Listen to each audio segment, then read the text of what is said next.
है उसमें 2 घटनाएं शामिल हैं। पहली घटना के बारे में तो हम खूब चर्चा कर रहे हैं, पर जो दूसरी घटना है ज्यादा महत्वपूर्ण है, वो छुपी हुई है।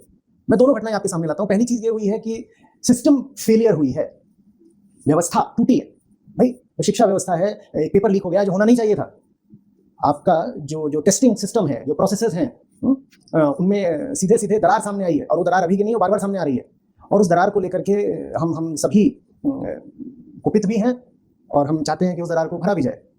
लेकिन जो इस पूरी बात का दूसरा पहलू है, उसको आंदोलन, अनशन, इस्तीफा कोई भी संबोधित नहीं कर रहे हैं। उसकी बात ना जंतर मंतर में हो रही है, ना संसद में हो रही है। मैं वो दूसरा पहलू आपके सामने लाना चाहता हूं, क्योंकि और कोई मुझे उस दूसरे पक्ष की बात करता दिखाई नहीं दे रहा है। पहली बात तो ये है कि पेपर लीक हो गया, और दूसरी बात सुनिए, पेपर का लीक होना एक बच्चे की, एक छात्र, एक युवा की जिंदगी से ज्यादा कीमती कैसे हो गया? ऐसे कैसे हो गया कि 1 दर्जन से ज्यादा युवाओं ने, पढ़ने में आ रहा है अभी लोगों की रिपोर्ट्स में, अभी अपनी जान ले ली। और हर साल ऐसा होता है कि इन्हीं प्रतियोगी परीक्षाओं के दबाव में आकर के दर्जनों, यदि सैकड़ों नहीं तो कम से कम दर्जनों युवा अपनी जान ले लेते हैं। भाई पेपर का लीक होना, मेरी बात को समझिए, पेपर का लीक होना एक बात है, और पेपर का लीक हो जाना, इतनी बड़ी बात बन जाना कि हमारे युवा उसके लिए अपनी जान देना शुरू कर दें, ये बिल्कुल दूसरी बात है। इस दूसरी बात की चर्चा कोई क्यों नहीं कर रहा है? मैं इस दूसरी बात की चर्चा करना चाहता हूं, वो ज्यादा जरूरी है। किसने हमारे युवाओं को यह सिखाया कि एक रैंक की कीमत उनकी जिंदगी से ज्यादा है? किसने उनको यह बताया कि उनकी पूरी जिंदगी इस बात से तय होनी है कि उन्होंने कोई कॉम्पिटिटिव एंट्रेंस एग्जाम क्लियर किया कि नहीं किया? किसने सिखाया? भाई पेपर लीक हुआ है, इसमें तो हम ऐसे कह रहे हैं जैसे कोई बाहर घटना घटी हो, कि जैसे व्यवस्था में कोई दलाल बैठा था, उसने पेपर लीक कर दिया। पेपर ऐसे नहीं लीक होते, समझिए बात को। पेपर लीक तब होते हैं जब कोई लीक करने वाला हो और कोई उस लीक्ड पेपर को खरीदने के लिए भी तैयार हो, और खरीदने को सिर्फ तैयार ना हो, भारी पैसे देने को तैयार हो। और भारी पैसे तो दिए ही जाएंगे। जब 22 लाख कैंडिडेट्स हैं कुछ हजार सीटों के लिए, तो जबरदस्त भगदड़ मचती है, और इस भगदड़ में फिर दलाल तो पैदा होंगे ही ना। मैं जानना चाहता हूं कि इतने लाख जो हमारे बच्चे हैं, उनको क्यों हमने मजबूर किया हुआ है एक ही दिशा में जाने के लिए? ये मजबूरी कहां से आई? और जब वो पेपर इतनी बड़ी बात हो जाती है, तो अर्थशास्त्र का नियम है कि कई बार ऐसा भी होता है कि डिमांड क्रिएट सप्लाई। नहीं तो ये भी हो सकता था कि पेपर लीक कराने कोई मौजूद होता और ग्राहकों में ही बहुत ज्यादा उत्सुकता ना पाई जाती, तो ये इतना बड़ा कांड नहीं बनता। पर आज अगर आप देखें तो ये जो वक्तव्य है कि स्टूडेंट की जिंदगी एक रिजल्ट पर निर्भर करती है, ये वक्तव्य देने में कोचिंग सेंटर्स, टीचर्स, पेरेंट्स, खुद स्टूडेंट्स, जाहिर सी बात है, भ्रष्ट अधिकारी और दलाल, ये सब शामिल हैं, और सब एक ही बात कह रहे हैं। ये सब शामिल है। पूरा बाजार सजा हुआ है, बेचने वाले की ओर से भी और खरीदने वाले की ओर से भी। पेपर का लीक होना इस बाजार में घटी कोई दुर्घटना नहीं है। पेपर का लीक होना इस बाजार का एक प्रोडक्ट है, एक उत्पाद है। एक बेचने को तैयार है, खरीदने को तैयार है, क्योंकि दोनों ने एक साझी बात मान ली है कि इस पेपर की कीमत बहुत बहुत ज्यादा है। अगर मेरे बच्चे को ये पेपर मिल गया, अगर उसने ये एंट्रेंस एग्जाम क्लियर कर लिया, तो सारे सपने साकार हो जाएंगे, उसकी जिंदगी बन जाएगी। हम जाकर के दुनिया में कह पाएंगे कि देखो देखो देखो, मेरा बच्चा डॉक्टर बन गया, इंजीनियर बन गया, कुछ और बन गया। इतने तरह के एंट्रेंस एग्जाम्स हैं, और अगर मेरा बच्चा वो क्लियर नहीं कर पाया, तो वो दुनिया क्या घर की नजरों से, अभिभावकों की नजरों से भी गिर जाएगा। मैं जानना चाहता हूं ये बाजार किसने सजाया? ये बाजार देखिए उस दलाल ने नहीं सजाया है जिसने पेपर लीक कराया। ये बाजार किसी मंत्रालय ने भी नहीं सजाया है, हालांकि हमें प्रतिभागी सब है, बाजार में मौजूद सब है। लेकिन ये मूल्य व्यवस्था, ये वैल्यू सिस्टम कि बच्चे सब कुछ छोड़ करके तू कई साल लगा दे अपनी जिंदगी की सिर्फ एक एंट्रेंस एग्जाम क्लियर करने में, ये वैल्यू सिस्टम तो घर पर बना है, ये रिश्तेदारों की मीटिंग्स में बना है, ये अभिभावकों की निगरानी में बना है। बच्चे पर ये जो दबाव बनाया गया है, ये दबाव किसने बनाया? मैं ये जानना चाह रहा हूं। मैं अभिभावकों से सवाल करना चाहता हूं, पेरेंट्स से। आपके घर एक बच्चा पैदा हुआ था, साधारण बच्चा, सुंदर बच्चा, प्रकृति का उपहार। आपने उसको एक एंट्रेंस एग्जाम प्रोजेक्ट कब बना दिया, ये बता तो दीजिए। और क्यों बना दिया? क्यों उसके ऊपर इतना प्रेशर डाल दिया? क्यों उस पेपर की इतनी ज्यादा वैल्यू कर दी कि पहली बात तो वो पेपर अब लाखों करोड़ों में बिके, और दूसरी बात, अगर वो बच्चा उस पेपर को क्लियर ना कर पाए तो वो जिंदगी भर के लिए इंफीरियॉरिटी में चला जाए। आपका बच्चा है, बच्चे से अगर आप प्यार करते होते तो आप बच्चे की सेल्फ वर्थ को किसी एग्जाम के एक पर्टिकुलर रिजल्ट से नहीं बांध देते। ये बात प्यार की नहीं होती है। और ये मेरा सवाल था पेरेंट्स से। इसी तरह से मैं टीचर से सवाल करना चाहता हूं। देखिए ये जानी सी बात है कि 2 तरह की शिक्षा होती है, एक वो जो आजीविका देती है, और एक वो जो जीवन देती है। एक वो जो लाइवलीहुड देती है, और एक वो जो लाइफ देती है। एक में नॉलेज आता है जो लाइवलीहुड के लिए जरूरी है, और एक में आत्मज्ञान आता है जो भीतरी तौर पर जीवित होने के लिए जरूरी है। आपने एजुकेशन को कैसे डिफाइन किया है? टीचर्स कैसे डिफाइन किया?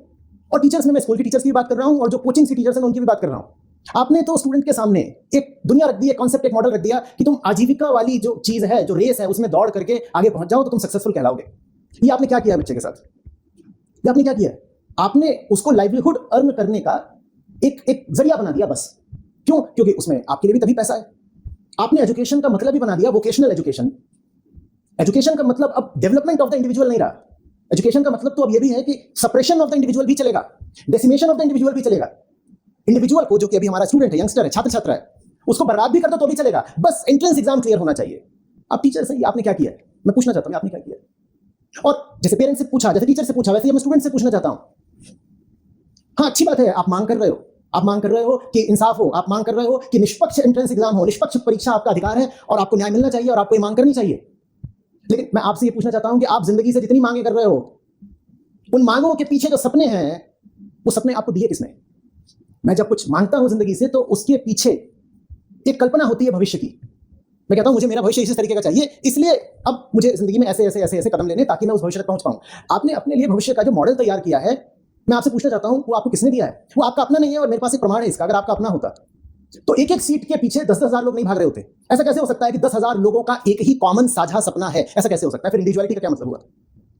निश्चित रूप से अगर 10,000 लोग एक सीट के पीछे भाग रहे हैं तो इसका मतलब उनके मन में जो सपना है उनमें से किसी का भी नहीं है। वो एक इंपोर्टेड ड्रीम है, वो एक इंपोर्टेड कॉन्सेप्ट है, वो एक इम्प्लांटेड डिजायर है। आपके भीतर किसी ने एक डिजायर डाल दी। किसने डाल दी वो आप जानते ही हो। व्यवस्था ने डाल दी, परवरिश ने डाल दी, स्कूलिंग ने डाल दी, कोचिंग सेंटर्स ने डाल दी, मीडिया ने डाल दी। पूरा जिस तरीके का हमारा भोगवादी कल्चर है, उसने ये सब बातें आपके मन में डाल दी। और आप सब कहते तो हो, आप जेनजी हो, आप कहते तो हो we like to be unique individuals. आप अगर सब यूनिक इंडिविजुअल्स हो तो सब एक ही लेन में क्यों दौड़ रहे हो? ये मेरा अब स्टूडेंट से सवाल हुआ। आप बात समझ रहे हैं ना? देखिए,